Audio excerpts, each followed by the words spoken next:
Esiet sveicināti skatītāji ģimenes klīnikas podkastā. Ar jums kā parasti Vita Solo, Ilze Zariņa un mūsu viesis Jana Zvejniece. Es esmu ļoti priecīga, ka Jana ir atradusi laiku, lai šodien būtu mūsu viešņa, jo viņa ir mana novadniece. Viņa ir sieviete, tāds paraugs mūsu daudzām sievietēm. To es tev, Jana, varu tiešām godīgi pateikt. Iepazīstini pat ar sevi. Paldies! Mani sauc Jana Zvejniece. Es esmu 4 dēlu mamma. Un tā ir droši vien tā mana galvenā loma un tā, ar kuru es visvairāk lepojos. Šobrīd man ir arī 3 mazbērniņi. Un tā ir mums arī brīnišķīga ikdienas šķautne, kuru mēs izbaudām, un tam vēl būs daudz laika. Ārpus savas ģimenes es esmu arī sporta skolotāja un kalnu slēpošanas trenere. Sporta skolotāja es biju 20 gadus tagadējā Mārpas valsts ģimnāzijā, un man ļoti patika. Tas bija brīnišķīgs laiks. Bet šobrīd es esmu tikai kalnu slēpošanas trenere. Tā ir mana vislielākā aizraušanās dzīvē, kāda man ir bijusi, kalnu slēpošana. Un līdz ar to es šobrīd daru tieši to, kas man ir visvairāk vienmēr paticis. Tad tev patīk ziema? Tu esi ziemas cilvēks? Īstenībā jā, man patīk ziema un vienmēr, un arī visos savos sociālos tīklos un visos savos profilos, es vienmēr arī pielieku klāt šo savu moto, ka ziema būs. Un tas ir mans tāds arī vienmēr tāds tā kā sauklis, un arī tas, ko es tā kā vienmēr arī saku, ka ziema būs, un kaut kad noteikti viņa būs, un kaut kur viņa vienmēr arī ir. Un jā, es māku izbaudīt ziemu, tiešām māku, un es arī vienmēr saku, tie, kas māku izbaudīt ziemu, tie māku izbaudīt arī vasaru, un līdz ar to es esmu vienmēr tādā ļoti augstā savā baudas punktā par to gada laiku, kāds ir aiz loga. Jo ir vasara, un tu esi gaidās par ziemu, un tu esi ziemu, un tu esi gaidās par vasaru. Arī, un es katru rītu pamostoties priecājos par to dienu, kāda ir, un viņa vienmēr ir skaista. Un es zinu, ka tās ziemas vienam otram ir īpaši jau šobrīd cilvēki pierodēs vien vairāk pie komforta, un tā ziema, protams, ir mazliet ārpus komforta un tās diskomforts. Un es zinu, ka daudziem jau tas tā kā ir jāpārziemo. Mēs ļoti priecīgi viņu pārziemojam ar to savu aktivitāti, ar to savu aizraušanos, ar to savu ikdienu plānošanu, kā mēs varam uz tā kalna nokļūt. Un tāpēc man apkārt ir ļoti daudz cilvēkam patīk ziema, un manai ģimenei patīk ziema, un mēs viņu arī tiešām baudam. Nu, nepavelti, jo tavi dēli ir arī olimpieši tieši kalnu slēpošanā. Jā, tā ir ļoti, ļoti īpaša mūsu arī tā gan sajūta, gan tas mūsu kopīgais piedzīvojums.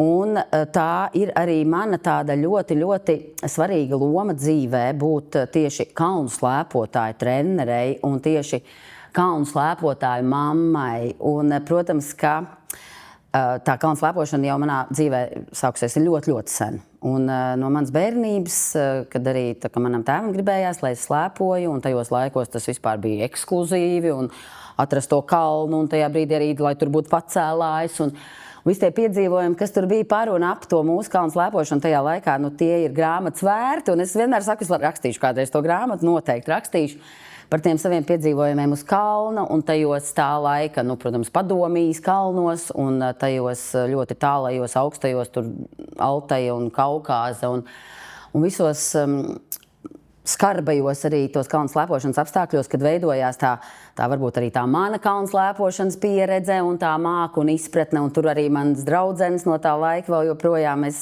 ciešā tandēmā pavadām arī tādas brīnišķīgas dienas vēl joprojām. Un arī mans treneris tajos laikos, Andris Korde, ļoti kolorīts un noteikti arī tas iemesls, kāpēc mēs vēl joprojām esam uz kalna, ar milzīgu prieku par to. Un pašai aktīvās gaitas beidzot, tad bija jau tā doma, kad arī varētu man bērni slēpot, bet tad mainījās jau daudz tas laiks un sistēma un visas valsts iekārtas un tā tālāk. Un, protams, kad mērķtiecīgi mēs uz to negājām. Bet man vīrs man atbalstīja, un kā viena no pirmajām tādām lietām mēs ierādījām arī saviem bērniem to kalnu slēpošanu. Un viņiem iepatikās. Un tad bija ļoti viegli tālāk būt par kalnu slēpotāju mammu. Tas bija viegli. Viņiem patika, viņi bija aizrautīgi, viņiem īstenībā labi sanāca. Viņiem arī bija, protams, labi treneri. Ja? Bet par to treneri tas bija apzināti, ka tu izvēlējies būt arī bērniem ne tikai mamma, bet arī treneris. Vai nebija citu opciju? Es vispār negribēju sākumā būt treneri un arī skolotāji nē. Un tajos laikos, kad tikko pavērās tur tie aizskari uz kaut kurien citurieni, Man bija tā doma, ka es varētu būt vācu valodas speciāliste, tāda svešvalodu, tur varbūt skolotāja vai kā. Un es īstenībā aizgāju mācīties Latvijas Universitātē, svešvalodu fakultātē vācu valodu. Un ar skolā es biju labi mācījusies, un man bija pilnīgi arī skaidrs, ka es ļoti labi varēšu studēt. Un pēc pusgada tajā studiju procesā es sapratu, ka man tas neinteresē, un ka tas ir pārāk statiski, pārāk tā kaut kā tā arī vienveidīgi. Un es īstenībā pēc pirmā pusgada diezgan vieglu roku arī tās studijas liku malā un arī sapratu, ka es vienkārši nevaru studēt. Es neesmu tas cilvēks, man ir jāiet strādāt un jāmeklē kaut kas cits. Un man vecāki man pierunāja, paldies viņiem par to, pamēģināt vēlreiz un studēt to sportu. Un tanī brīdī es uzreiz noķēru to interesi par to studiju procesu, vispār par to zinātni, ko es mācos, un man ļoti patika studēt. Un tad arī, protams, tur bija jāizvēlās diezgan ātri, kas varētu būt. Un tad sporta skolotāji, kas jau tika visiem piedāvāts, un arī tā kalnu slēpošanas treneri, tāpēc, ka tas bija vienīgais sporta veids, ko es biju apguvusi tādā labā līmenī. Un arī es biju Latvijas izlasē un biju Latvijas čempione, un arī biju dažādās Vissavienības un Padomju Savienības sacensībās laureāte. Un līdz ar to man tā kā likās, ka tur es varēšu. Un tā kalnu slēpošana man ļoti, ļoti interesēja. Ar studiju procesu es ļoti daudz uzzināju arī par tādām bāzes lietām, sporta veidam, arī tai pedagoģiskai pusē, bet galvenokārt jau tajā izzināšanas procesā ļoti daudz uzzināju par kalnu slēpošanu. Man tas interesēja aizvien vairāk, un tad bērniem piedzimstot arī tā bija mana interese viņiem iemācīt to slēpošanu, tā kā es to tanī brīdī redzēju, kā es to biju sapratusi, kā es to arī mācēju. Un bija man tur tādas arī lietas, ko es, protams, uz viņiem mazliet tā kā varbūt eksperimentēju, jo jaunāko dēlu es pirmo reizi vienkārši uztutēju slēpītēm gadu vecumā, un tas bija ļoti man pašai interesanti, jo es sapratu, gadu vecumā bērni vēl nemācās slēpot, ja? Un tas arī bija tāds vērtīgs secinājums priekš manis. Un, protams, tie nākamie solīši viņam tajos 3 gados arī, kas bija tad mums abiem bija milzīgi aizrautīgs tas process, un man bija milzīgi interesi, kā tas būs un kā tas viņam sanāks, bez pilnīgi domas par kaut kādiem augstiem rezultātiem. Tanī brīdī tā bija tikai tāda mana milzīga tāda aizraušanās ar to sporta veidu, manas tās acis degošās. Un Kristapam uzreiz patika, un viņam tie pirmie solīši bija braukšana pa taisno un lekšana pa tramplīnu. Un viņš vēl varbūt tik pārliecinoši nerunāja, bet viņš centās izrunāt vārdu tramplīns. Un tad mans treneris, kas vēl uz kalnu bija diezgan aktīvs tajā laikā, viņš teica, bet vai tas bērns kādreiz arī tur brauks ar griezieniem vai tikai pa taisno? Un tā mēs sākām, un tad arī piedzima Miks, un arī man tā interese vēl joprojām bija ļoti spilgta par to kalnu slēpošanu, un Kristapam jau bija tāda pašam interese par tiem pagriezieniem un par kaut kādām pirmām sacensībām. Līdz ar to Mikam arī ļoti tā pats no sevis saprotams bija tā kalnu slēpošana tajā visā pasākumā. Un vēl pēc 3 gadiem, kad piedzima 3. dēls Dāvis, tad tas tā kā bija jau iegājis jau tajā ikdienas treniņu ritumā, ka viņš arī būs. Ka varbūt pat Dāvim tā kā neviens vairs nejautāja, bet viņam tā kā likās brāļi slēpo, māma slēpo, tēvs arī slēpo. Tad ir jādara līdzi vienkārši. Tā ir jau ģimenes sistēmas norma. Jā, tā bija droši vien arī tā vienkāršā tajā brīdī, tas vienkāršākais veids, ka tu arī slēposi, ja? Un tad arī, protams, ka Dāvs tādā veidā tur iekļuva. Un varbūt, ka bija iespēja Jurģim neslēpot jau vēl pēc laika, kad mums piedzima 4. dēls Jurģis. Un es īstenībā viņu gaidot, arī apzināti biju tā kā varbūt pati priekš sevis pieļāvusi to domu, ka varbūt, ka viņš arī nebūs tas kalnu slēpotājs, jo mēs jau bijām tādā milzīgi lielā ritenī ar lieliem puikām. Mēs jau braucām apkārt pa sacensībām ārpus Latvijas. Un atkal tas viss sāksies. Un es tā kā piedomāju, ka mēs vienkārši varbūt tā kā, nevarēsim to izdarīt vēlreiz kvalitatīvi. Tik ļoti kvalitatīvi, kā mēs to darījām. Un mans vīrs ļoti iekšā visā tajā bija. Mēs kopā braucām. Mēs vispār zinājām, kā sapakot mašīnā, 3 bērnus un beigās vēl 4 un aizbraukt uz Eiropu un dzīvot tur nedēļu vai 2 un piedalīties sacensībās un būt uz tā kalna ar lielākiem, ar mazākiem. Un beigās jau arī ar Jurģi ratiņos mēs bijām tur pie tā kalna. Un es nezināju, vai mēs varēsim vēl ar 4. bērnu to tik perfekti, tik tā arī augstā līmenī izdarīt. Un tāpēc man bija tā doma, Jurģis arī varētu nebūt kalnu slēpotājs. Un man kāds īstenībā prasīja, kamēr es biju stāvoklī, tad būs vēl viens kalnu slēpotājs. Un es teicu, nē, šis būs mūziķis, spēlēs klavieres. Un tā bija tāda mana īstenībā provokācija, jo es zināju, ka manā ģimenē neviens nekad nav bijis mūziķis un neviens nekad nav spēlējis klavierus. Un tā tad, tas ir tāds mans tanī brīdī tāds tā kā ātri ašs pateikt, nē, viņš nebūs kalnu slēpotājs. Un viņam piedzimstot, protams, tā kalnu slēpošana bija spilgta, un viņam bija iespēja arī šad un tad padziedāt, un bērnu dārza audzinātāji ievēroja, ka viņam ir tās muzikālās dotības tādas spilgtākas, kā varbūt citiem. Bet viņš gribēja to kalnu slēpošanu, un viņš viņu gribēja ļoti. Un mūzikas skolā viņam bija visus tos gadus ļoti jāsarunā ar visām pārējām skolotājām, kad kā sakārtot mūzikas skolā, viņš tomēr tiek uz treniņu. Un viņš ļoti gribēja uz tiem treniņiem. Un rezultātā viņš arī ir izcils kalnu slēpotājs, izcils.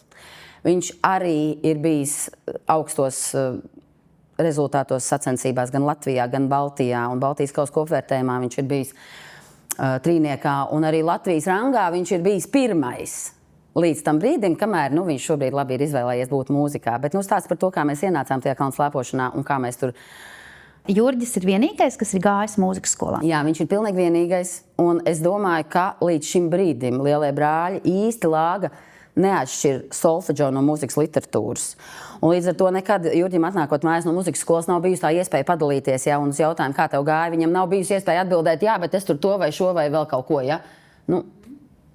Tā atbilde ir tāda, kāda ir, jo tā izpratne ir tāda, Jurģis, tādu nelielu pauzi paņemot, ir tiešām mana personīgā bērna iedvesmotājs, jo arī mans bērns ir gan sportists, gan iet mūzikas skolā, un viņš ir tas, kas tiešām arī mūsu jaunos puišus, tie, kas ir sportisti, iedvesmo arī, kad paturiet, pat ja jūs esat sportisti, paturiet šo blakus nodarbošanos, jo jūs nekad dzīvē neziniet, kā tas var pavērsties. Tālūk. Bet es gribu atgriezties tādā jaunībā, pie tavas jaunības. Tu esi ļoti aktīva, tu esi sportiska. Un piedzimst tie bērni, kas mazliet liek to tempu piebremzēt. Jā, un īstenībā tieši tā, kas bija pirmais, un īstenībā pirmais nebija man kaut kāda izglītība, izpratne par bērnu audzināšanu, bet pirmie man piedzima, tieši tā pirmais piedzima Kristaps. Un es biju tikko sākusi studēt. Mēs ļoti jauni apprecējāmies, jo mēs ar manu vīru mācījāmies kopā vienā klasē vidusskolā, un pēc vidusskolas vēl turpinājām draudzēties, un apprecējāmies, mums bija tikko 20 gadi abiem diviem, un Kristaps mums arī nākamajā gadā jau piedzima. Es paņēmu akadēmisko, un pēc šī akadēmiskā gada es atgriezos atpakaļ augstskolā, un Kristapam bija nepilns gadiņš, un man tieši tajā toreiz, tas bija laikam 2. vai 3. kurs augstskolā, man bija priekšmets tikko audzināšana. Un es, protams, biju ļoti priecīga par šo priekšmetu, jo es jau nezināju tajos 20 gados, tieši kā ir jāaudzina tie bērni. Nebija jau tik daudz izpratnes kā šobrīd arī, un nebija tik daudz informācijas kā šobrīd. Un tas varbūt tur gāja tā kā no mutes mutē tā info par audzināšanu, bet man kaut kā mazākais brālis nav tik ļoti jaunāks par mani, lai es atcerētos, kā tad tur, teiksim, tas notika viņa bērnībā. Un mums nebija daudz rados apkārt tādi maziņi bērni, no kā es būtu sagrābstījusi to informāciju, kā tad tie bērni jāaudzina. Līdz ar to es uz to priekšmetu, kas man bija augstskolā, Sporta pedagoģijas akadēmijā, audzināšana, ierados ar vislielāko klādi, apsēdos pirmajā rindā un biju gatava tam priekšmetam, kā teicamniece, kā es biju skolā mācījusies. Ja? Es biju gatava pierakstīt katru pasniedzēju vārdu un izdarīt mājās tieši tā, kā viņš man tagad teiks. Un pasniedzējs iesāk to mūsu priekšmetu audzināšanu ar šādu teikumu, kad nekāda audzināšanas teorija nav. Un viss tā audzināšanas teorija ir tas jūsu piemērs, kā jūs to bērnu priekšā būsiet, tā arī viņš augst. Un es biju dusmīga, es aizcirtu to kladi, un es vispār nemaz vairs negribēju tajā priekšmetā piedalīties, jo es domāju, kā nav teorija? Kā tad mēs tos bērnus audzinām, ja nav teorija? Un, protams, es šobrīd ļoti daudz reizes esmu par to pārdomājis un esmu arī šajās pārdomās dalījusies ar saviem audzēkņu vecākiem un arī ar saviem vienaudžiem par to, ka tiešām nekāda audzināšanas teorija nav. Un tā vienīgā teorija ir tā, ka kā tu izturēsies savu bērnu priekšā, tā arī viņš darīs pēc tam. Un tas vienīgais, kas audzina, ir tavs paraugs, tavs piemērs, tava ikdienas izturēšanās, tā kā tu izturies. Ne jau tikai pret to bērnu, kā tu izturies pret saviem vecākiem, pret savu vīru, pret visiem pārējiem saviem apkārtējiem. Kā tu dari, tu runā vienu, dari to pašu vai dari kaut ko citu, un tu vēl domā vēl savādāk. Un tās tādas lietas un tādas nianses, par ko jau nedomā cilvēki, protams, ne tajos 20, ne tajos 30 gados citreiz, bet kas atnāk ar laiku, ar to pieredzi, un tad tu saproti, tas ir tik elementāri un tik vienkārši. Un tā mēs augām kopā ar Kristapu, kopā ar manu vīru, kurš arī bija tikpat jauns, cik es, un īstenībā Kristaps, protams, mūs audzināja, un viņš ir mūsu skolotājs, un es gribētu teikt, ka viņam tas ir labi sanācis, jo arī mums tieši tā ir 4 puikas, un visi viņi ir brīnišķīgi, un katrs no viņiem ir izcila personība.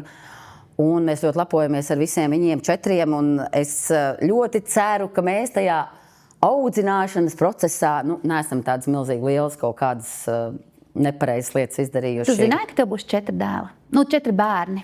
Vispār es to esmu vienmēr teikusi, un īstenībā mēs ar vīru esam ap 2 to teikuši, ka mums būs 4 bērni.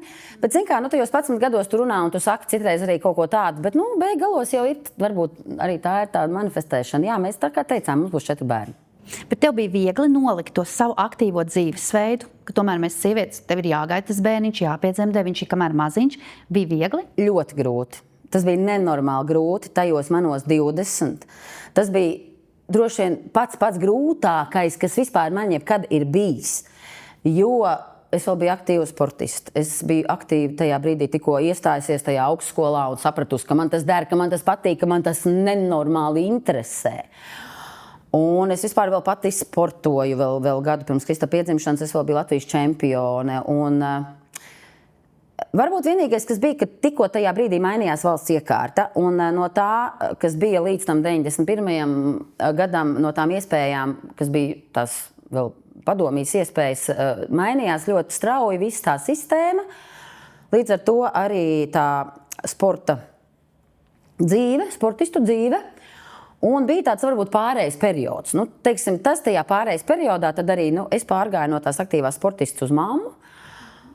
Un tālāk tas viss, protams, bija man kā sportistei jau citā amploā. Es gan kādu laiku vēl arī tur startēju. Man bija interesanti arī pašai vēl pastīties, kā tas tur, teiksim, tās manas sportiskās ambīcijas, vai viņas vēl ir, vai viņas vairs nav, vai viņas ir savādākas. Bet tas tikai nozīmē vienu, kad arī tev šī mātes loma lika kaut ko nolikt maliņā. Ja? Lika visu. Kaut ko pilnīgi visu. Pilnīgi visu. Mums mainījās mana dzīve par es nezinu, ne par 360, par 720 vai vēl vairāk tiem grādiem, jo tā bija arī savā ziņā varbūt tāda stopkrāna, bemzes noraušana. Bet tāpat laikā tu to parakstījies 4 reizes. Jā, un es tiešām arī par to domāju, ka tā bija arī tāda ļoti varbūt tāda interesanta mana šķautne, ko es nekad nebiju zinājis, ka man tāda būs tajos 11 gados. Un ka tik ļoti es biju tam gatava, jo es ļoti izbaudīju to mammas lomu. Un tā noteikti ir tā mana pati spilgtākā loma dzīvē. Lai arī man visas tās lomas ir spilgtas, bet kā mamma es esmu ļoti izbaudījusi visas tās 4 savas reizes būt par mammu. Un noteikti es arī saku, tā ir katrā reizē man tā mammas loma vēl bija savādāka, ar vēl papildus šķautnēm, gan kā Kristapa mammai, gan kā Mika mammai, gan kā Dāvija mammai un kā Jurģa mammai. Kura bija tāda visgrūtākā, tīri varbūt emocionāli, fiziski? Noteikti tā bija tā pirmā reize, tā Kristapa loma, tā bija visgrūtākā, jo tā bija milzīga nesaprašana par daudzām lietām, neizpratne arī, un arī nebija vispār viegli tajā laikā, vēl tajā 92. gadā, vēl visa tā apkārtējā situācija, varbūt arī tā finansiālā un vispār tā sociālā. Vecvecāku atbalsts. Vecvecāki vēl bija aktīvi, viņi paši strādāja, viņi vēl bija ļoti nodarbināti. Tur tā kā arī tās vecmāmiņas bija, bet viņas bija pašas vēl aktīvajā darba, tajā savā darbā, nebija vēl pensijā. Un mums gan vecvecāki ļoti, ļoti ir atbalstījuši vienmēr, visu 4 reizes ir milzīgs atbalsts bijis, cik vien viņi ir varējuši. Bet mēs, man liekas, esam arī gribējuši paši būt visu tajā lielākajā klātbūtnē. Un tāpēc arī es saku, ka Jurģis mums maziņš ir izbraukājis tik daudz līdzi lieliem brāļiem uz sacensībām, cik noteikti šobrīd pie tām iespējām cilvēki tā nemaz nedarītu. Bet mums bija tā iegājies, un mēs viņu visur ņēmām līdzi. Sapakojām tajos ratos vai kaut kādās tajās muguras somās. Mums ir arī ļoti daudz bildes no viņa bērnības, kur lielie puiši jau slēpo pa kalnu, un Jurģis ir uz muguras tādā somā iepakots ar kalnu slēpošanas brillēm, jo tādā ātrumā tur pa to kalnu braucot, protams, kad lai viņam acīs tur nenāk tas kalnu, tas gaiss vai vējš. Un viņš tur ir arī savreizīt aizmidis un uz kalna arī pusdienas laiciņu pagulējis un tad kā modies un devies tālāk. Bet principā tas, ko tu stāsti, ka patiesībā tad, kad tu pati esi entuziastiska tajā, ko tu dari, un kā tu saki, tu mīli to, ko tu dari, un tiešām to var arī redzēt, un to var sajust, ka principā tas ir tavs dzīves stils un dzīves veids, ja? Tad arī bērni patiesībā tam seko, un redz, ka tas viss tā arī veidos, un kā teici, kā piemērs, ja? Ar savu piemēru, tā tad tu parādi, un viņi vienkārši iet tam līdzi, bet es gribu ieskatīties mazliet tā kā atpakaļ tajā, kā tev tas sākās, jo redz, patiesībā ļoti daudz cilvēki meklē šo te punktu, lai viņi varētu pateikt, es mīlu to, ko es daru, es izdzīvoju to ar baudu, ja? Un cilvēkiem tomēr būtu grūti atrast, un es gribu saprast, kā bija tev, vai tev bija arī tas piemērs, vai tevi atbalstīja, vai tevi bīdīja tajā, vai kā tu saprati, kas būs tas, ko tu mīlēsi darīt? Tētis lika tev tur slēpot. Jā, tētis bija entuziasts. Viņš bija tāds entuziasts, un tajā laikā jau vācās kopā tādas mazas komuniņas, kam tas patika, un tad viņi meklēja iespēju, kā varētu tā kā slēpot no tā kalna, un nebija jau tie pacēlāji. Gaiziņkalns mums bija. Gaiziņkalns bija. Es zinu, ka bija daudz arī, kas tieši caur to Gaiziņkalnu sāka, bet es atceros to savu pašu pirmo kalnu, kas bija Ogres zilie kalni, kur nebija arī tas pacēlājs, un tad es atceros, ka viņš man nesa kalnā, un tad, kad viņš man uznesa kalnā, ja es atceros, droši vien man bija kādi 4, tādi 5 varbūt. Un tad es atceros to vienu reizi, ka viņš man uznesa kalnā, un tad es viņam teicu, un tagad nes man lejā, ja, jo tas man netik ļoti saistīja tā braukšana. Jā. Un tās jau bija tādas arī tā laika slēpītas, un nebija tie pacēlāji, un tas nebija tik viegli. Un tad es atceros, tie pirmie pacēlāji man tā, ka nebija uzreiz tā nesanāca, un tad viņš tā biedēja, tas pacēlājs, un tad es arī tā, ka nebija tik droši un pārliecinoši, un tad man tur bija kaut kāds asaras kādu reizīt, un es metu pa gaisu tos bugaļāķus, ja tajos laikos vēl, un tā. Bet tad diezgan ātri viņš sameklēja man to treneri, un treneris Andris Korde, tā milzīga tāda personība, un tajā kalnu slēpošanas aprindā jau daudz arī viņu pazīst, un viņš tiešām bija tāda personība. Un es nevaru teikt viennozīmīgi, kad tā kā visas tās lietas, ko viņš varbūt darīja, bija tādas tā kā pilnīgi abrīnas vērtas, bet viņš mācēja mums, viņš pats nenormāli mīlēja to kalnu slēpošanu. Un viņš mācēja mums iemācīt mīlēt to kalnu slēpošanu. Un mēs esam tāds liels bariņš ar viņa audzēknēm. Tanī laikā, īstenībā pirms 40, pirms 50 gadiem mēs satikāmies tur pie viņa.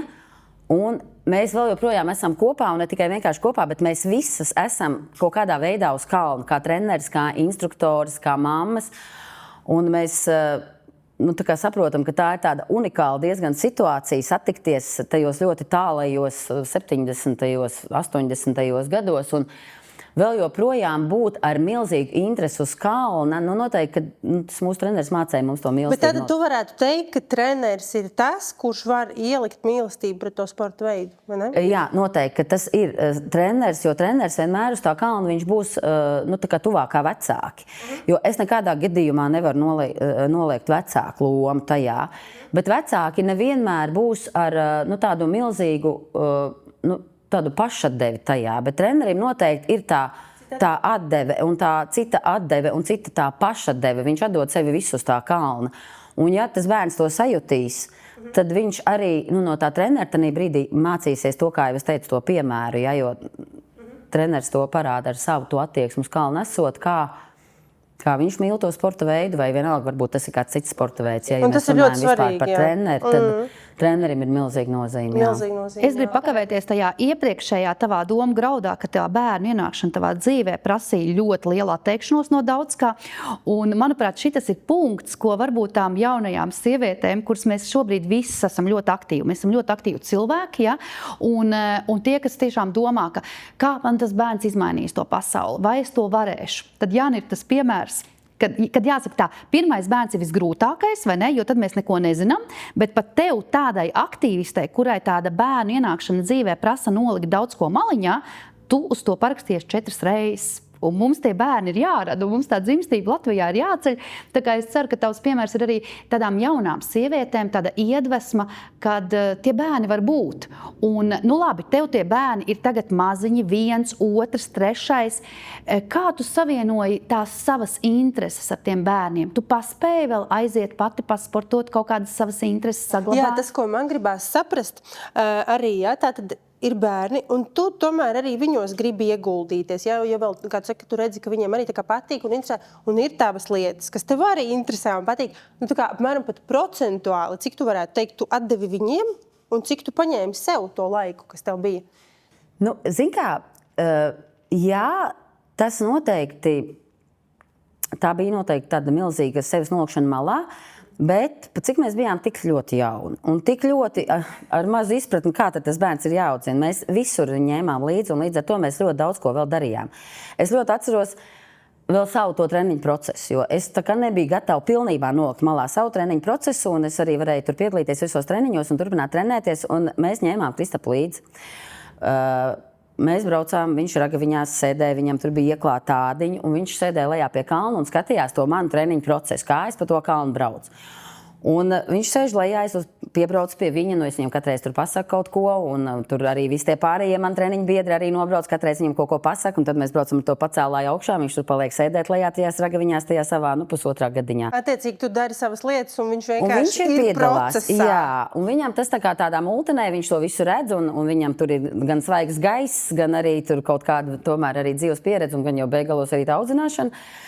Un tā bija viena tāda nianses, viena tāda epizode. Ja. Pēc tam tālāk, teiksim, jau ar Mikam piedzimstot, Miks tieši tāpat piedalījās tajā jau Kristapa treniņu procesā. Ja. Nu, nebija tā, ka mēs kaut ko tā kā pilnīgi likām malā. Mēs viņus iesaistījām maksimāli. Ja. Es atceros vienu no tādiem saviem, tas pat nebija mūsu pirmais laiviņu brauciens, bet kādreiz mēs ar vīru braucām laiviņu braucienos, un tad pirmo reizi mēs braucām, Kristapam bija 2 gadi, viņš arī mums brauc līdzi, un tas laiks bija tāds, kā te šonedēļ ārā, ja tāds mums pagadījās, jo nebija jau tik labas un precīzi tās laika prognozes, līdz ar to mēs jau braucām neskatoties uz laika prognozēm, un kāds bija, tāds bija.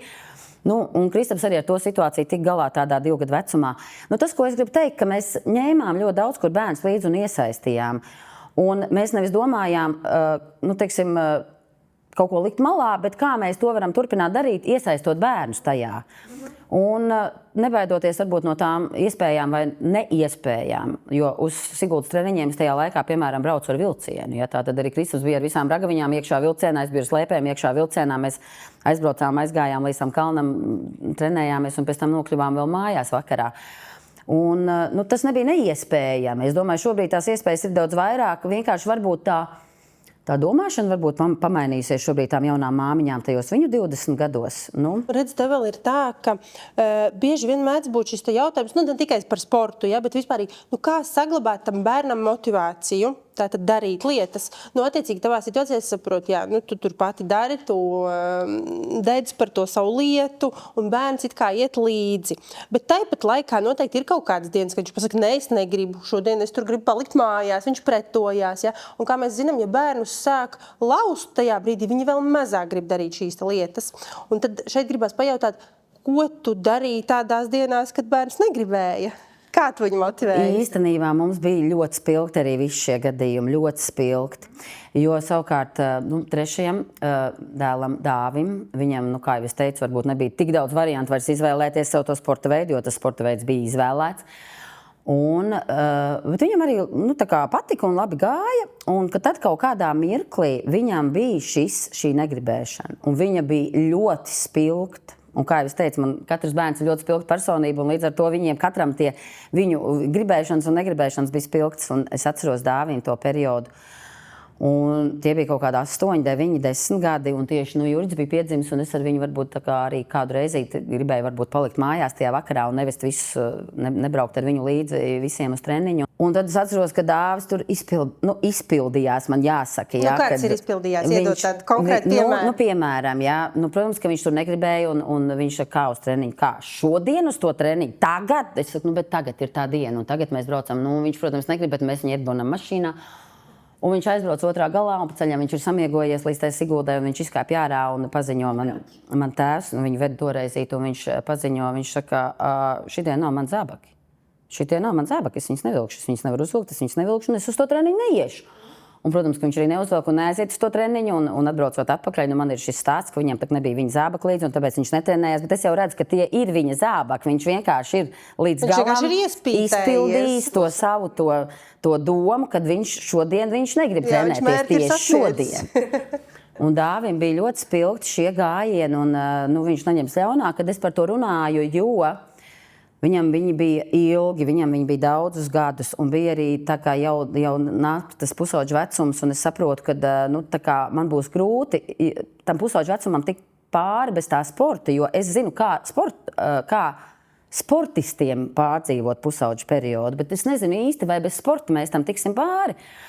Un savu reizīti es viņu arī tā kā piespiedu, un savu reizīti arī tā kā, ar tādu jau bišķi skandālu dabūju to treniņu, un es viņam teicu, Saulīt, tava sliktākā diena mūžā būs tā, kad es tev beigšu uz to treniņu spiest, vilkt ar varu, grūst un pierunāt un motivēt.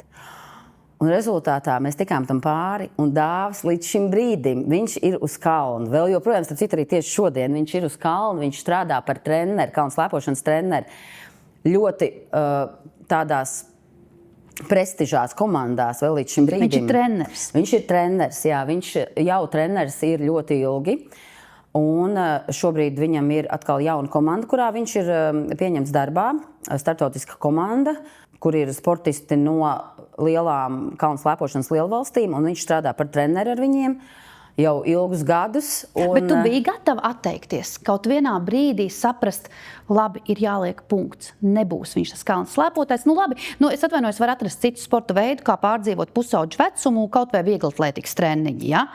Es tagad nevaru pat atbildēt uz šo jautājumu, jo mēs, man liekas, ka nenogājām tik tālu. Jo katrā tajā reizē, kad mēs tikām līdz tam treniņam, tas treniņš patika. Patika treniņš, patika tas process, vispār tur arī bija panākumi un arī bija tās ļoti pozitīvās emocijas.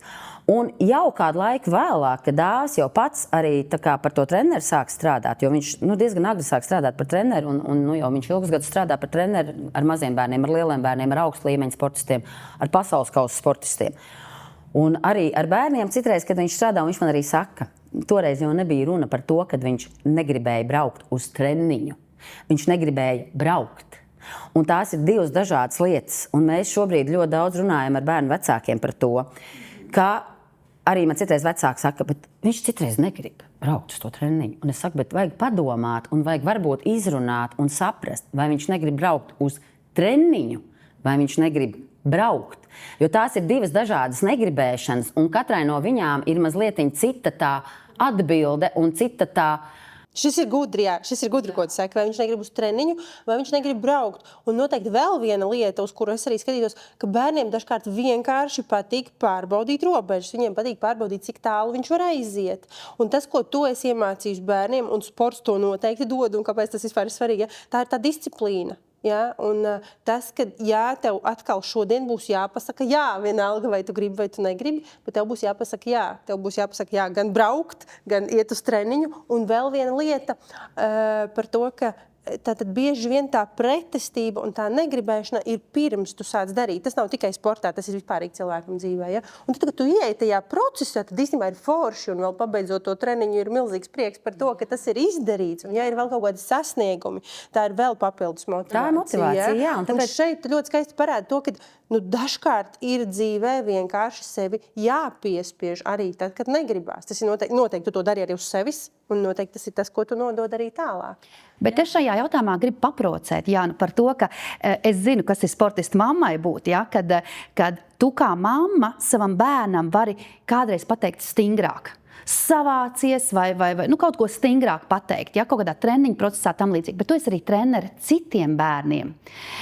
Vai tev nav grūti sadalīties, ka tu esi treneris savam bērnam, treneris cita bērnam?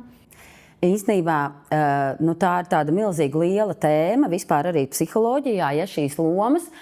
Un es atceros, es par šīm lomām jau sāku domāt un interesēties, tad, kad es vēl pats studēju Sporta pedagoģijas akadēmijā, un mums tikko sākās arī jauns priekšmets toreiz psiholoģija, un bija tieši tā kā par tām lomām tur tā tēma, un es atceros toreiz, kad es jau apjuku, ka tās lomas ir tik daudz tajā dzīvē, kad viņas arī vienlaicīgi tev kaut vai ikdienā, tādā parastā ikdienā.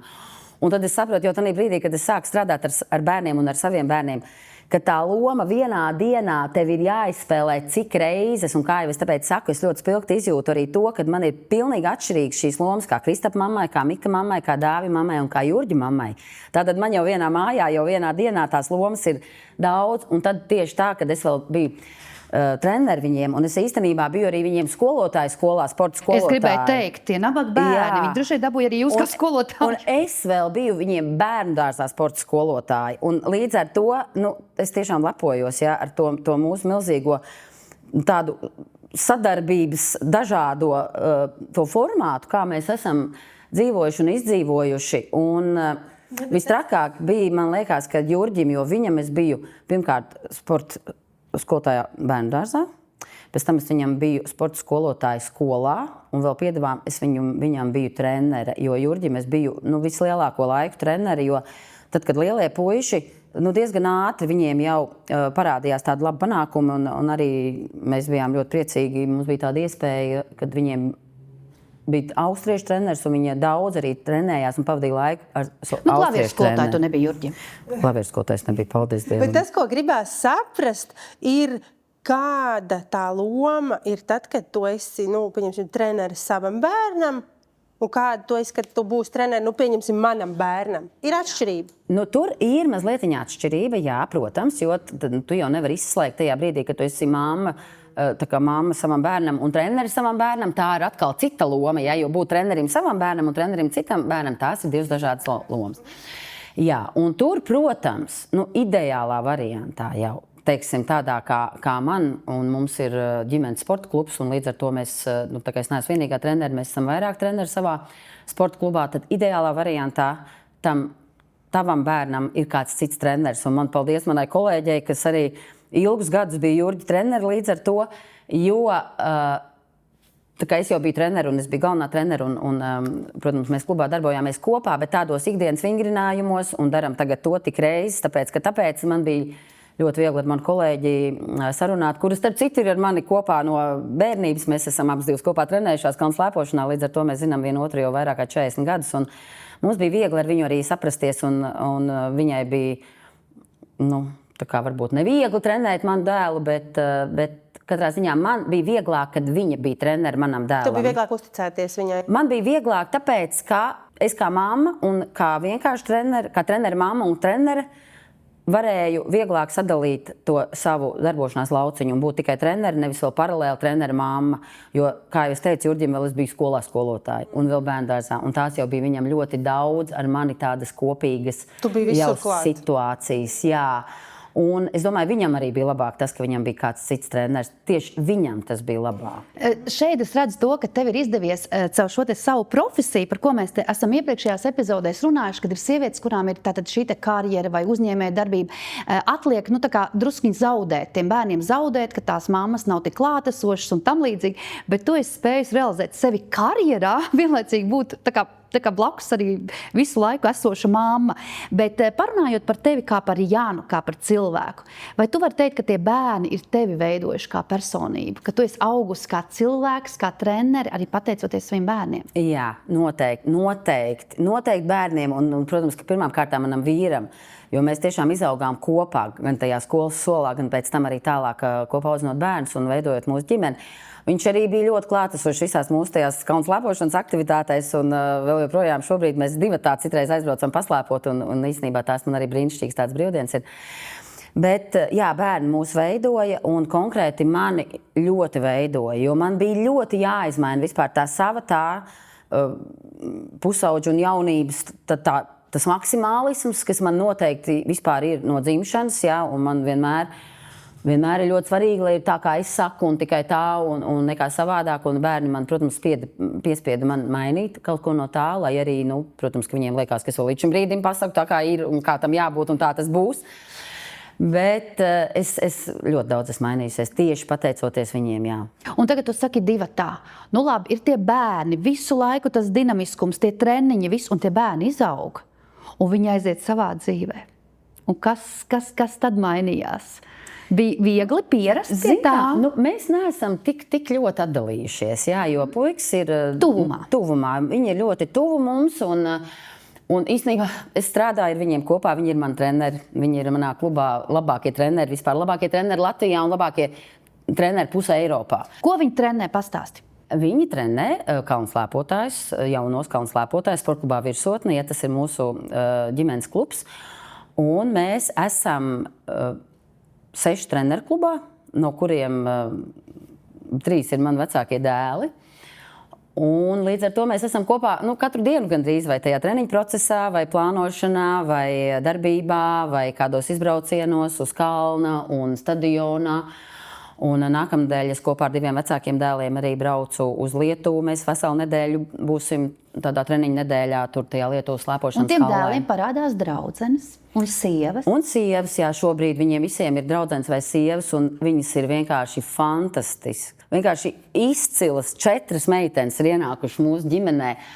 Un viņas tiešām ir katra arī pat par sevi kolosāla personība, kolosāla. Un ļoti, ļoti, ļoti mīļas mums. Un 2 vecākiem dēliem ir sievas, un viņiem ir arī jau mūsu skaistie mazbērniņi, kas arī ir turpat blakus mums. Tev bija viegli to lomu pieņemt? Es teikšu, ka jā, jo lai arī mēs visi varbūt drusku gaidījām, arī turpinājām tos mūsu puišus izcilos, jo es esmu vienmēr īstenībā bijusi ļoti pateicīga par to, ka man ir tieši 4 dēli. Un tā kā no sirds pateicīga par to, ka man ir tieši 4 dēli. Un es esmu satikusi savā dzīvē arī tās 4 meitu mammas, piemēram, jā, vai kaut kādas citas tās kombinācijas. Un es no sirds saku, es esmu ļoti laimīga, ka man ir tieši puiši. Tas ir tagad vedeklis. Un tagad, jā, es esmu tik ļoti gatava tām vedeklām īstenībā. Un varbūt, ka man likās kaut kā, cik mums tiešām tik forši sanāca, tos 4 dēlus izaudzināt. Es tā gribētu teikt, ka mums tiešām sanāca. Man likās, ka mums arī būs tie mazdēli tieši, jo tā puišu līnija un kaut kā mums forši sanāk, un tā kā mēs arī labi jutāmies vienmēr tajā puišu kompānijā. Es ļoti labi jutos vienmēr puišu kompānijā, jūtos līdz šim brīdim. Un īstenībā, kā man vīrs teica, pie 4. dēla dzimšanas, viņš teica, nē, mums būs puiki, jo mums ar vienu mammu uz visiem pietiek, ja? Tā kā ar vienu to meiteni. Un es tiešām vienmēr... Un tagad, jā, man pirmā piedzima mazmeitiņa, un es tajā brīdī īstenībā, man liekas, tik ļoti sajūtu to, ka tas būs tas arī savā ziņā mans turpinājums.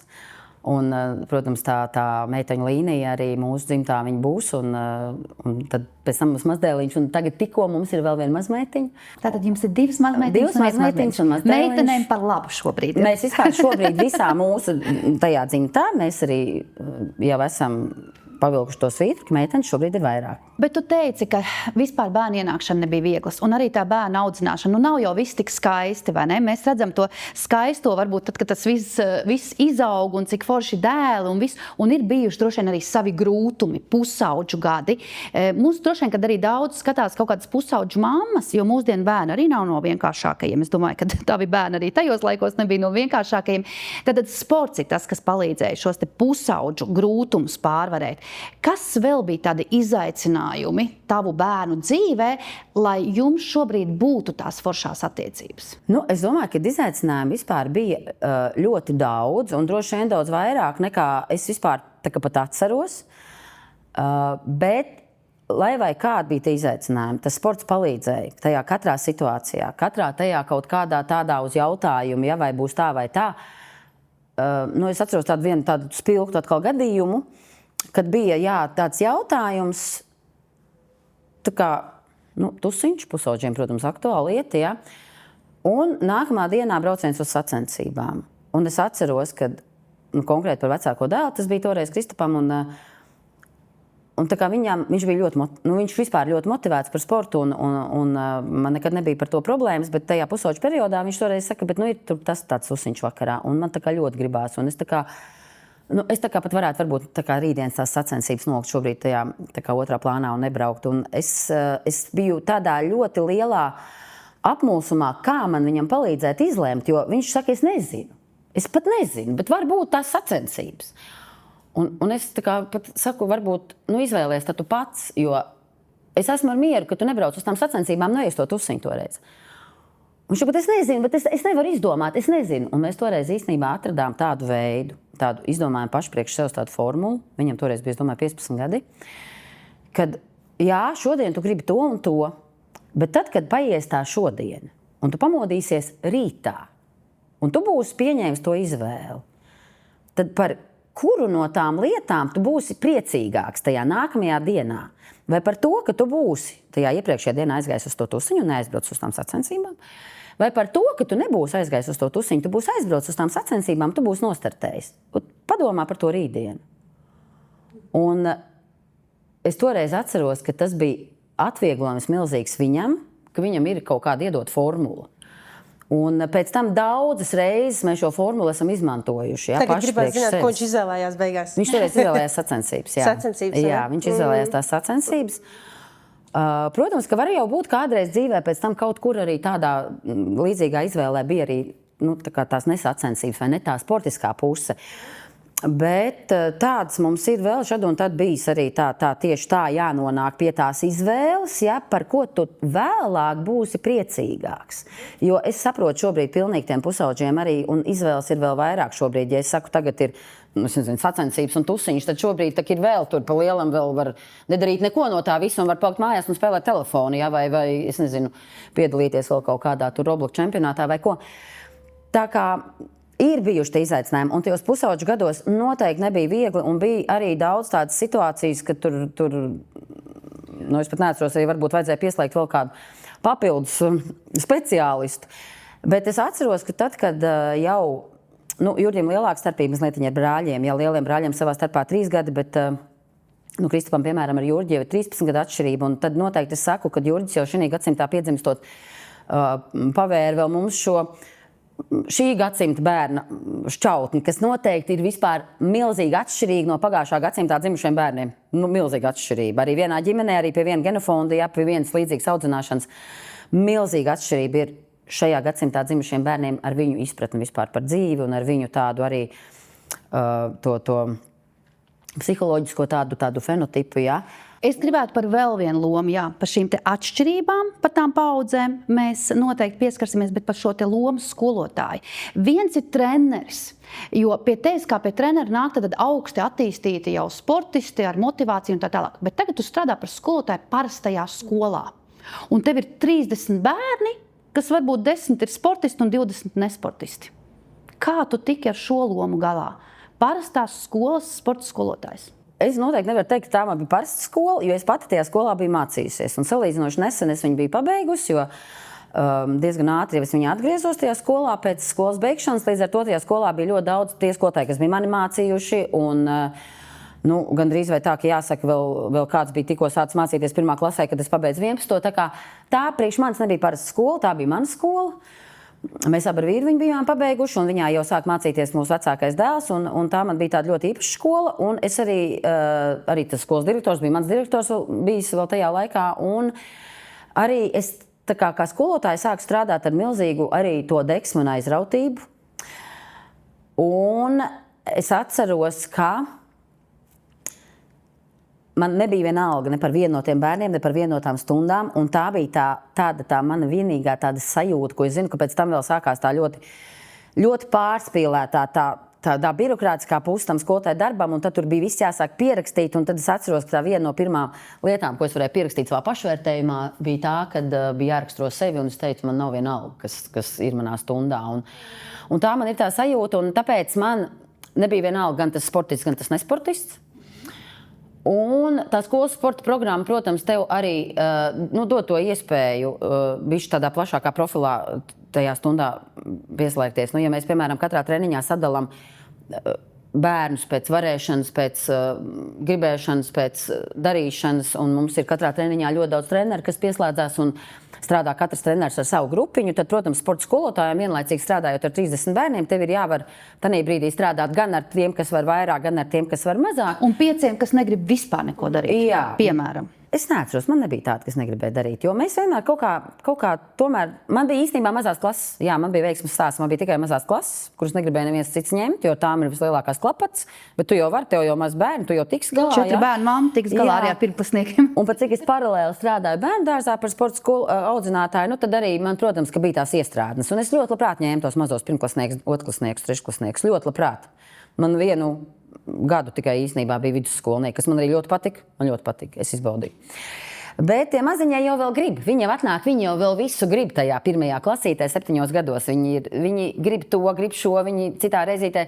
Es viņiem saku, spēlēsim tautas bumbu. Jā, spēlēsim tautas bumbu. Nākamā reizē es saku, šodien tautas bumbu nespēlēsim. Visi bļauj, jā, jo viņi jau zina, kaut ko darīsim foršu. Man ļoti patika. Es ļoti izbaudīju par sporta skolotāju strādāt Mārpas konkrēti vidusskolā. Man bija milzīgs atbalsts arī vispār brīnišķīga bāze. Tur bija ļoti daudz sporta inventārs, ļoti plašas iespējas. Direktors sporta skolotājs bijušais, jā, un līdz ar to mums bija interesants ļoti tādas skolas aktivitātes, ārpus stundu aktivitātes, ļoti daudz dažādas sporta svētkus mēs vadījām, visādus pārgājienus es organizēju. Mums bija tur brīnišķīgas sporta dienas un visādas vēl tādas citas lietas. Es biju reāli aizrausies, bet pamazām palēnām pamainījās arī, protams, viss saistībā ar to tuvojošos jau to skolu 2030, un tur tā kā tomēr bišķi vairāk bija prasības pēc tā birokrātiskās jau tās puses tam visam. Un es arī gribēju aizvien vairāk būt kalnu slēpošanā. Un mans klubs kļuva aizvien aktīvāks, un es apzināti, jā, tā kā jau ļoti laicīgi, es jau gadu iepriekš uzrakstīju direktoram atlūgumu, kad es pēc gada 1. septembrī iešu prom no skolas. Viņam līdz ar to bija daudz laika sameklēt manā vietā arī aizvietotāju. Tu gatavojies pārmaiņām. Jā, un man bija ļoti daudz laika izdomāt līdz galam to savu domu.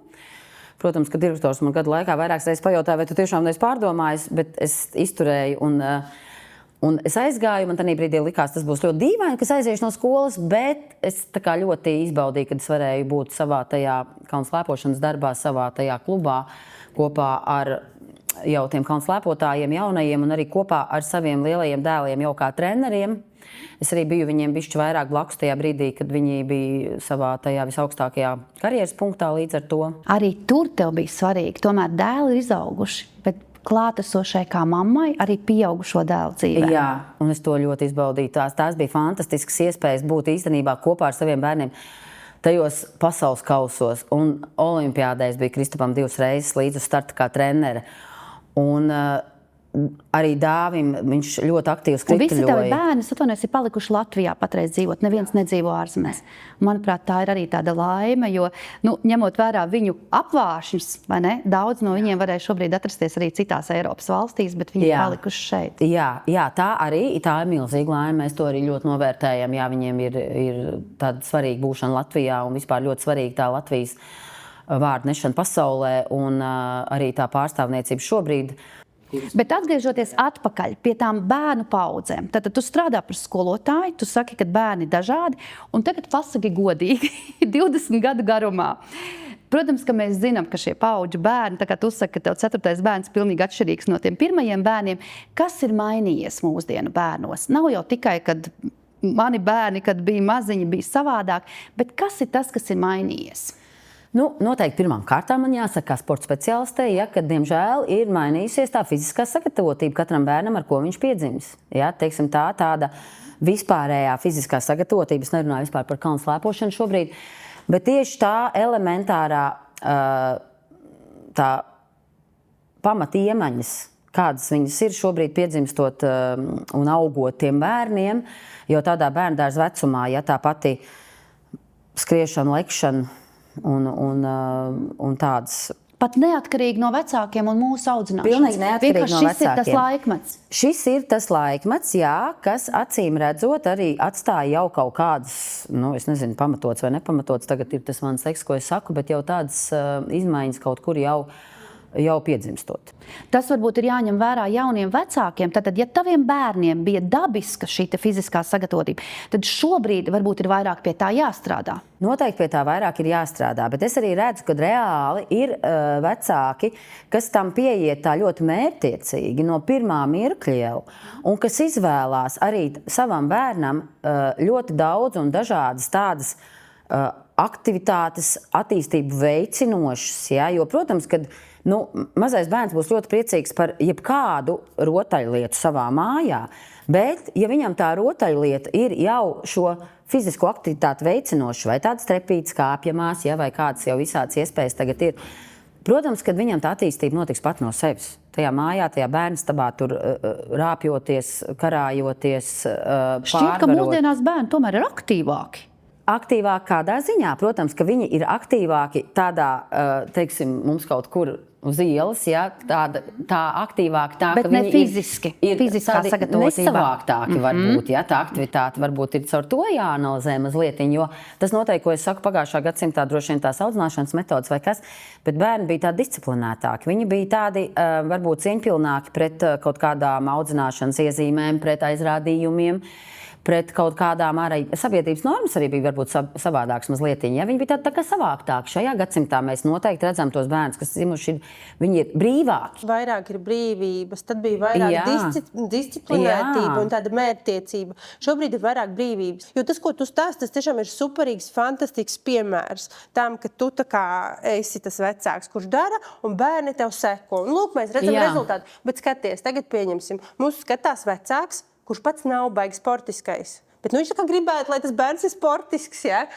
Kā viņu pamotivēt, kā iedot viņam to kustību, to disciplīnu, to mīlestību pret to sportu, pret kustību kā tādu. Jo nenolieksim, ka tas ir ļoti svarīgi jebkuram cilvēkam. Ja? Bet ne visi ir tādi fanāti. To mums arī jāsaprot. Tomēr tu esi daudz strādājis ar bērniem. Ko tu ieteiktu? Pirmām kārtām es noteikti iesaku jau no pašas dzimšanas tad izvēlēties tādas rotaļlietas, kas attīsta arī to fizisko aktivitāti. Ja? Noteikti es arī varu teikt, kā piemēram, ja manai mazmeitai ir nopirkt visādi tādi kāpslīši mājās, pa kuriem viņa kāpja un vēl pirms sāk staigāt, un viņi tur karājās, un tās rotaļas tajā bērnistabā, līdz ar to jau katra tā rotaļa ir arī fizisko aktivitāti veicinoša. Ja?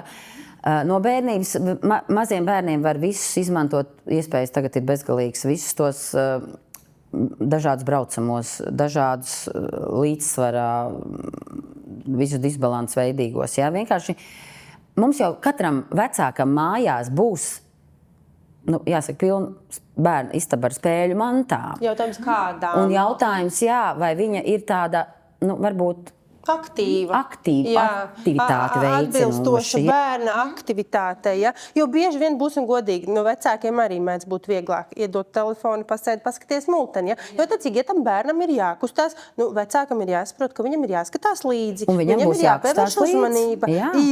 Un par to jau, par ko mēs runājām, tas personīgais piemērs, tātad neviens vecāks nevar gribēt sēdēt pie telefona un teikt, aizēj, paskrien, un tas bērns ies un skries. Tā tas nebūs. Tur jāiet ir kopā, jādara ir kopā, jābrauc ir kopā, jāskrien ir kopā. Ar riteni jābrauc kopā, ja? Tu nevar viņam nopirkt tikai riteni un teikt, brauc ar riteni. Neviens bērns to nedarīs. Ja? Vai arī vecāks sēž skatās iekšā televizoru, jāattais durvis bērnam, ej ārā spēlējies. Ja spēlē bumbu, viņš to nedarīs. Ko viņš to darīs? Viņš nedarīs. Nē, tas ir tikai un vienīgi tad, ja vecāki to darīs. Iesaiste. Tikai un vienīgi kopā. Un tāpēc īsti, teiksim, tagad ir jautājums, vai vecāks, kurš nekad nav bijis sportiski aktīvs, ko viņam darīt, lai viņa bērns kļūst aktīvs, viņam ir pašam jāsāk kustēties un būt aktīvākam. Jā, labi, bet kā ar vecākiem, kas pieņemsim tātad, viņš nav aktīvs, viņš saprot, viņš arī negrib baigi būt, bet viņš gribētu, lai bērnam ir tā aktivitāte.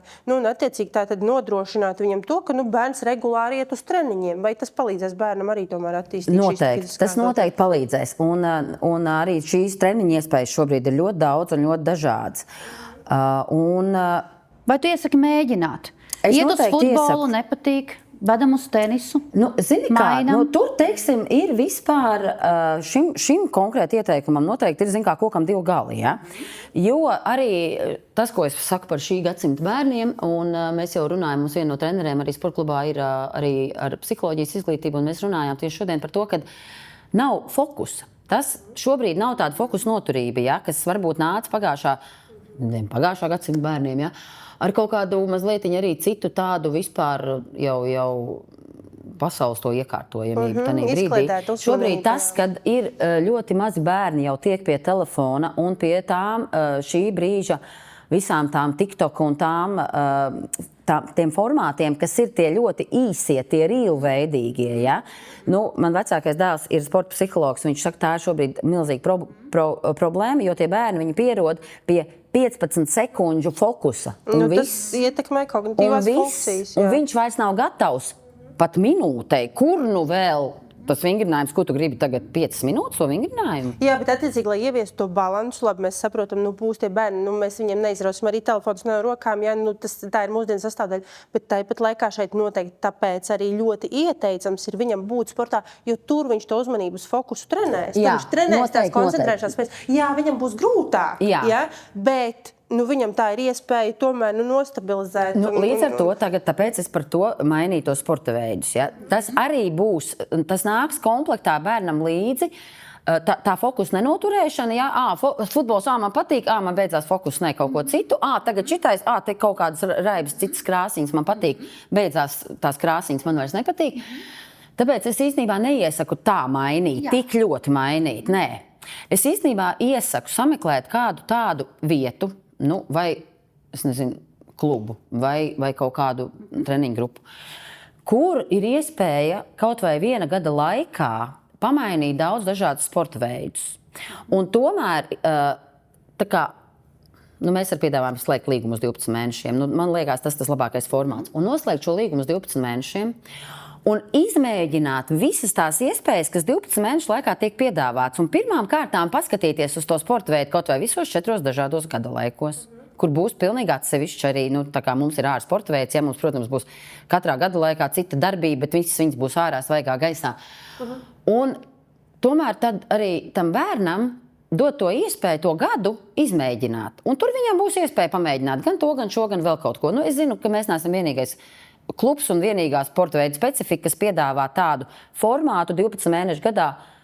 Jūs piedāvājat? Laikā, jā, izmēģināt daudz dažādas aktivitātes. Vai jūs arī dodat padomu vecākiem? Pēc tam, pieņemsim, es esmu savu bērnu aizvedusi, viņš ir izmēģinājis, un es vēršos pie jums un saku, pasakiet no malas. Jūs tā kā konsultējat vecākus, palīdzat saprast, kur to bērnu virzīt? Mēs neesam tieši tāds, kur viņiem būs ļoti daudz dažādu sporta veidu, jo mums pamatā ir kalnu slēpošanas sporta klubs, bet kalnu slēpošana ir tik ļoti komplicēts sporta veids, kuram ir vajadzīgs pilnīgi visas fiziskās īpašības. Un tāpēc mums ir jātrenē pilnīgi viss, kas vispār cilvēkam ir. Pilnīgi viss, jebkas.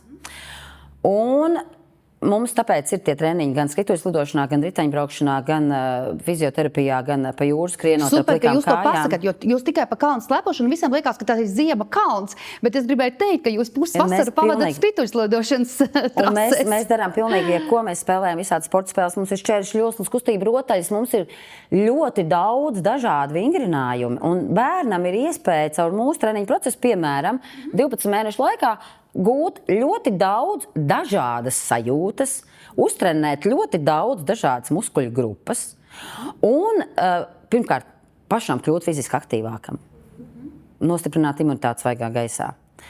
Līdz ar to arī savu veselību jau mazliet uzlabot, ja kādam tur ir kādas tādas jau ielgušas, varbūt arī imunitātes problēmas. Un, protams, iemācīties arī to mūsu viskaistāko sporta veidu kalnu slēpošanu. Bet tas, ko es vienkārši iesaku, tad atrast kādu tādu vietu, kur ir šie daudz dažādie piedāvājumi. Jo futbolā, es zinu, ir tikai futbols. Diemžēl, man nav nekas pret futbolu, bet futbola treniņi ir 7 dienas nedēļā futbols. Hokeja treniņi arī ir, man liekas, ka 6 reizes nedēļā ir hokejs, un 7. diena varbūt pie veiksmes ir vispārējā fiziskā sagatavotība. Bet tad es, Jāna, gribu tev palūgt kā sportistu mammai, kā trenerei, kā skolotājai, pateikt vienu lietu, kas, manuprāt, ir svarīgi pateikt, ka tad, ja mēs vecāki sūtam bērnus sportā, vai ir svarīgi būt ambīcijai, ka mans bērns būs olimpiskais sportists vai olimpiskais čempions, vai sūtīt bērnu sportā, tāpēc, ka tas ir forši? Ambīcijai noteikti ir jābūt, bet nevajag uzreiz to ambīciju izvirzīt uz to olimpisko, to nosaukumu. Protams, tas ir augstākā līmeņa sasniegums pārstāvēt savu valstu olimpiskās spēlēs. Tas ir viennozīmīgi visaugstākais mērķis katram latvietim, katram arī citas valsts pārstāvim, un visforšāk, ja to izdodas īstenot. Bet vai tev bija tāds mērķis? Nē, man nebija tāds mērķis. Okay. Tiešām? Nē, man nebija tāds Nevienā mērķis. brīdī būsim. Man īstenībā, es pati, man liekas, vēl biju ar to savu kaut kādu tādu tik ļoti lielu vēlmi sportot. Tajā brīdī, kad man bērni sāka to darīt, kad Tu neapjēdzi bērnu panākumus. Es varbūt neapjēdzu līdz galam to, kādu mērķis varētu uzstādīt. Un tas mans mērķis bija turpināt darboties tajā kalnu slēpošanā un dot viņiem iespēju arī piedzīvot to, varbūt to manu tādu dzīves pieredzi. Un starp citu, viens no tādiem ļoti interesantiem tiem maniem mērķiem, kas man bija attiecībā uz bērniem, bija tas, lai viņiem būtu iespēja piedzīvot kaut daļiņu no tā, ko es esmu piedzīvojis tajā savā kalnu slēpošanas sportista dzīvē, jo tā man bija brīnišķīga, interesanta arī vispār tā dzīves sadaļa.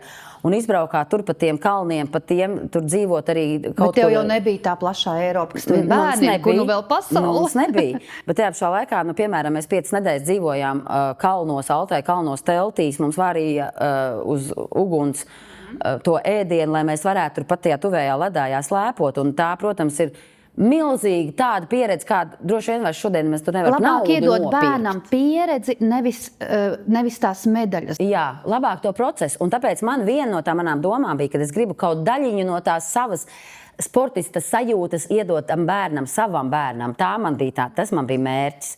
Un tāpēc es priecājos par katru to viņu arī varbūt tādu izaicinājumu, kas viņiem pēc tam bija kā sportistiem, viņiem bija milzīgi izaicinājumi. Viņi īstenībā apceļoja visu, ne tikai Eiropu, vēl pusi pasauli, viņi apceļoja ar savām sportiskajām tām gaitām.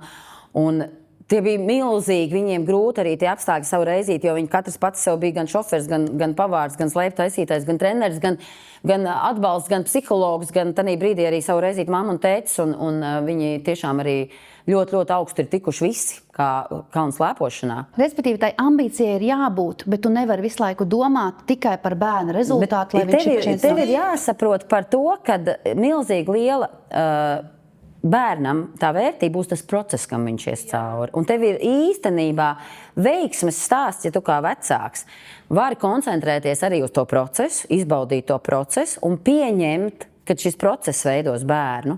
Jo tie visaugstākā līmeņa panākumi, es vienmēr saku, viņi būs kādam. Viņi būs 1 vai 2 vai 3.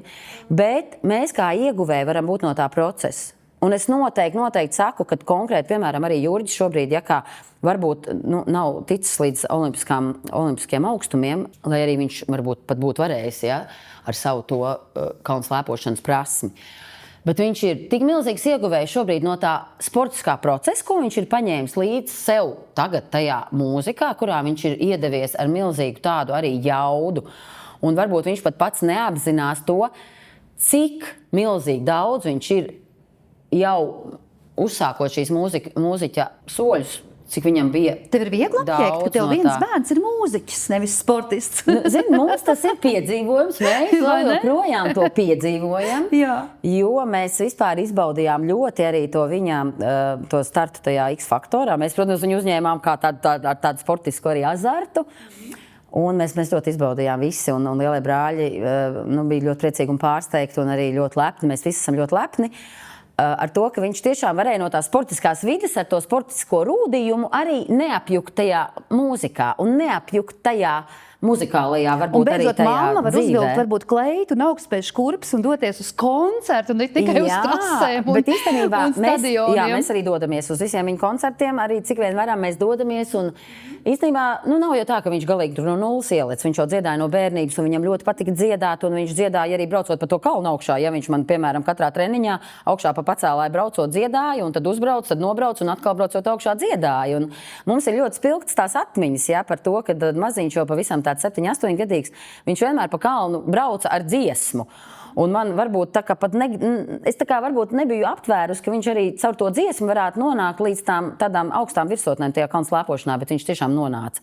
Vai šobrīd tev ir viegli atdalīt to mammas lomu, ka tu tik ļoti domājies par bērniem no vecmāmiņas lomu, tu jau domā par to, kas varētu būt tavu mazbērni, ar kādiem sportiem viņi varētu nodarboties, vai tu atstāji to vecāku ziņā? Es pilnīgi nedomāju par to, kā viņi varētu nodarboties. Es pilnīgi to atstāju viņu vecāku ziņā, jo es skaidri redzu, ka man bērni ir tiešām ļoti gudri, un viņu sievas un draudzenes ir brīnišķīgas. Un viņi noteikti vislabāk zinās, kur viņi grib to savu bērnu. Tu nemaisies ar to savu padomu? Pilnīgi, absolūti nemaz. Pilnīgi, stāvi maliņā. Es izbaudu to, kad es varu izdarīt precīzi tā, kā man ir pateikts. Un ja mēs ņemam mazmeitu līdz, piemēram, kādos savos braucienos ar vīru, Un mēs vispār ļoti labprāt braucam trietā, un mums mazmeita ir brīnišķīga, un mēs ļoti izbaudām tos braucienus. Viņai būs 3 gadu rudenī. Mums jau ir savas tradīcijas, ko mēs darām un kā mēs darām, un mēs arī braucam citreiz uz 3 dienām un paliekam teltī mežā ar viņu, un viņa jau zina tur kas jādara un kāpēc jādara un kā jādara un kurā brīdī vielas jāpadod, ja, kad mēs ejam tur peldēt un tā. Un es ļoti izbaudu to, kad man ir pateikts, viņai ir jādara tas, viņai ir jāuzvalk tas, viņai ir jāēd tieši tas, kas ir jāēd, un viņai nav jāēd tas, kas viņai nav jāēd. Tu esi brīnišķīgi vienmēr. Bet es esmu pilnīgi laimīga, kad man tas ir pateikts, un es ar milzīgu arī atbildību tieši to izdarīšu vienmēr. Šīs te norādes. Jo man ir ļoti viegli. Man ir ļoti viegli, un pārējā laikā mēs varam ar viņu arī darīt to, ko mēs gribam, un iet mežā un sēņot un peldēt un darboties, un man ļoti tas patīk. Un man patīk tieši tas, ka visu pārējo izdomās vecāki. Ko viņi grib, kur lai viņi trenējās, vai lai viņi netrenējas. Nē, protams, ka viņai slēpīts ir, un protams, ka viņi ir pamēģinājuši uz slēpītēm uzkāpt. Un, protams, ka viņai ļoti patika, un, protams, tur nav varianti. Viņa slēpos brīnišķīgi, jo viņi to redz mājās. Viņa redz to piemēru. Viņai visi slēpo mājās. Viņa ļoti jau gaida, kad viņa arī varēs tur piedalīties. Jo līdz ar to šobrīd viņa šad un tad paliek mājās. Un viņa saka, tur tēca aizbrauc slēpot, tur Dāvis aizbrauc slēpot, Kristaps aizbrauc slēpot, un Oma aizbrauc slēpot. Un tad viņa arī varēs braukt. Es domāju, tur nav varianti. Bet vecāki būs tie, kas to izlems. Un savukārt mēs ļoti izbaudam ar vīru to, ka mēs savu reizīti arī varam tieši tā, ka darīt to, ko mēs gribam. Mēs neesam nevienu brīdi izjutuši to, ka mēs esam palikuši galīgi vieni paši. Nē, puikas ir tepat. Mēs ļoti izbaudam to, ka mums ir arī tā muzikālā pieredze šobrīd mūsu ģimenē. Mēs arī kaut kas cits vismaz arī. Zin kā, mums īstenībā ir kultūra ļoti tuvu vienmēr stāvējusi arī tādā aspektā, kad mēs ļoti daudz ejam uz teātri. Tā ir mums tāda arī aizraušanās, un tā ir arī kaut kāda tāda mana aizraušanās vienmēr bijusi. Un cik vien var, mēs visu brīvo laiku izmantojam iespēju, mēs ejam uz teātriem, mums ir viedoklis, mums patīk, mēs atkal citreiz arī ejam pat atkārtot uz kādu teātru, un es visiem saviem bērniem un arī savam vīram jau ļoti ilgus gadus pilnīgi visās jubilejās dāvinu tikai un vienīgi teātra biļetes. Man ir ļoti viegli nopirkt dāvanu. Un es arī redzu to atgriezenisko saiti. Tev patīk arī sapucēties? Tas nāk komplektā. Jā, un līdz ar to mums tas ir bijis vienmēr kā tāds arī tam sportam varbūt tas atsvars mazlietiņ, jā, lai mēs arī nonākam līdzsvarā, lai mums ir viedoklis arī par to jomu, ja. Es jau savu reizīti saku, ka Juriķis jau man varētu arī būt īstenībā droši vien kāda muzikālā teātra aktieris, ja, jo viņš ļoti daudz, viņš ir visvairāk to teātri izbaudījis ar mums, ar tēti kopā. Un arī tagad tikko mēs burtiski noskatījāmies vēl pēdējās tās pāris skandalozās izrādes, un mums visiem bija viedoklis, un mums vispār vienmēr ir viedoklis par tādām jomām. Tā kā nav jau tā, ka mums tā kultūras dzīve būtu kaut kā bijusi ar līkumu mūsu ģimenē. Un mums arī ļoti ar vīru vienmēr ir patikuši koncerti. Un varbūt tiem lieliem puikām vienkārši mazāk sanāca to izbaudīt, jo viņi tiešām bija daudz ārzemēs, un viņi daudz izmantoja ārzemju treneru pakalpojumus, un līdz ar to viņi bija periodu, kad viņi bija prom mēnesi, tad mājās nedēļu, tad atkal prom mēnesi. Es zinu, ka arī tev patīk svinēt svētkus, un tuvojoties mūsu sarunas nobeigumam, par svētkiem runājot, par koncertiem un visu pārējo, man ļoti patika viens tavs teikums, ko tu esi teikusi citā intervijā, kad jebkuras sacensības vecākiem ir jāizbauda kā svētki. Kā svētku diena, vienalga kādu medaļu vai ne medaļu iegūst bērni, ka tā ir svētku diena. Kas varbūt ir vēl tāds, ko tu gribi pateikt vecākiem, kuriem šobrīd ir bērni, kur iet šobrīd cauri tam procesam, sports, nesports, motivācija, nemotivācija, par ko mēs te runājam, pusauģu vecums. Ko tu kā mamma, 4 bērnu mamma, vecmāmiņa, treneri var iedot tādiem mūsdienu vecākiem? Mēs jau dzirdējām, ka pie tās sporta un fiziskām aktivitātēm ir jāpiestrādā.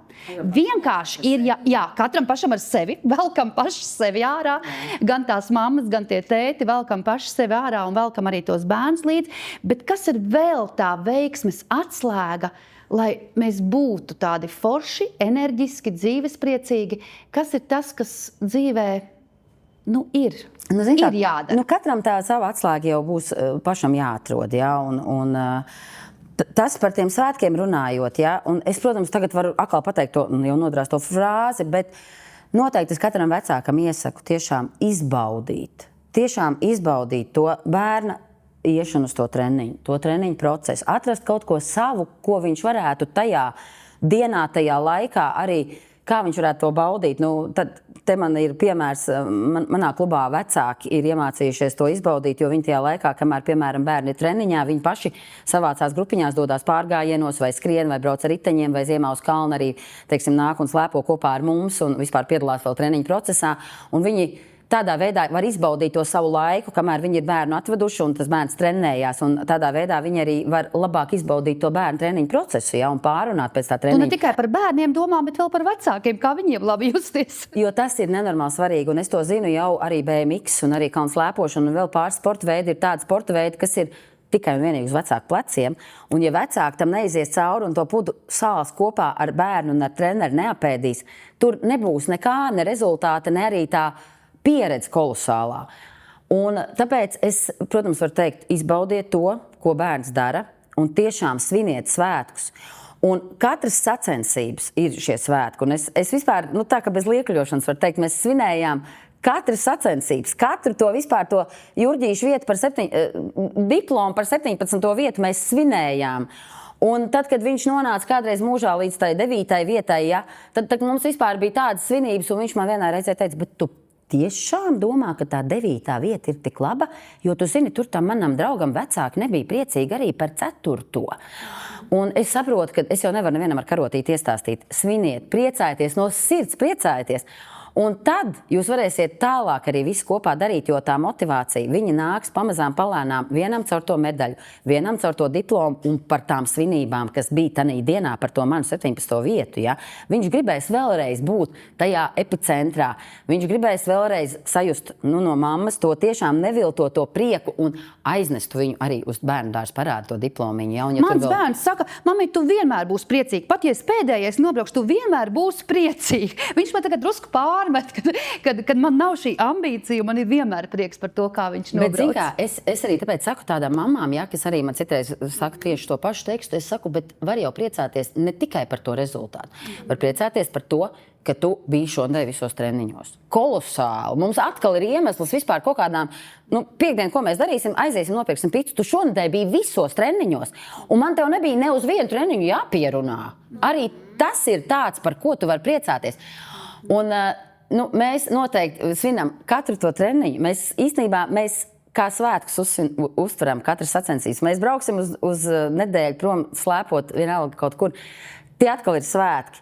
Un droši vien, kad tas pat nav tāds padoms tieši kalnu slēpošanā vai tieši sportistiem vai tieši mammām, kuras nevar atrast motivāciju, lai bērni iet uz treniņiem. Bet tas varbūt tas mans ieteikums, kad atrodiet vairāk, par ko priecāties katru dienu. Ja? Un tām svinībām jau nevienmēr ir jābūt glaunām tur, es nezinu, restorānā vai kaut kā, bet tai svētku sajūtai nevajag daudz citu reizīt un var nosvinēt viņu ar kaut kādu pavisam tādu, es nezinu, mammas prieku. Ar prieku, ar teikumu, ar vienu atzinīgu kaut kādu arī tādu mīļu apskāvienu. Ja? Un tur nevajadzētu būt grūti atrast to prieku katru dienu, un tad atradīs arī prieku par to treniņa panākumu, vai par to treniņa procesu, vai par to sacensību rezultātu. Un beigu galos, mums jau pa lielam, kas mūs visus interesē kā mammas, ja, lai tā procesa rezultātā bērni ir lieli, viņi ir motivēti, viņi ir priecīgi par savu dzīvi, un viņi ir paskatījušies bišķi plašāk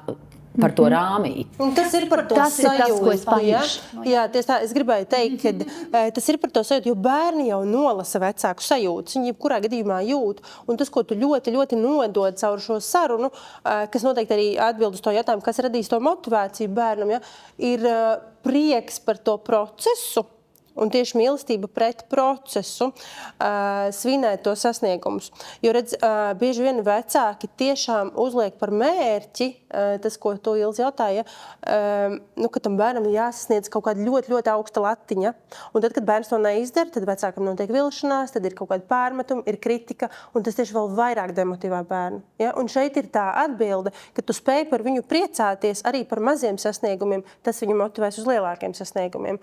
Un tad, kad tu nodod šo te sajūtu un šo te prieku par to, ko viņš dara, ja? Viņš iemācās baudīt to procesu, un tieši caur to, ka viņš izbauda to procesu un mīl to, ko viņš dara, tur noteikti nāk vēl lielāki sasniegumi. Tas ir mūsu uzdevums. Es domāju, ka tas šeit ļoti, ļoti parādās, un tā ir vecāka atbildība. Ja, tā ir vecāka atbildība, tā noteikti ir arī trenera atbildība. Man ļoti patika arī tas, ko teici, cik ļoti daudz var iedot treneris. Ja, jo es to ļoti daudz zinu gan no savu bērnu, gan arī tad apkārt, ko es esmu dzirdējis, ka es esmu strādājis ar bērniem un vecākiem un tā tālāk. Ja.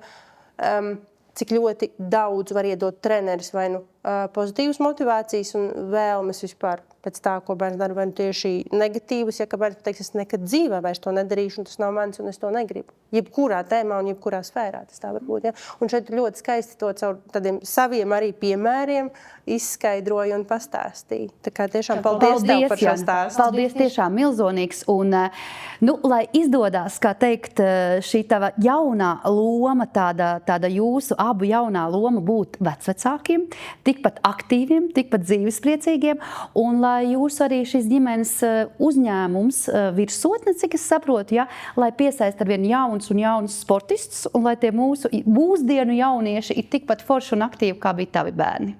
Paldies jums, paldies, ka paaicinājāt uz sarunu. Paldies. Paldies. Paldies.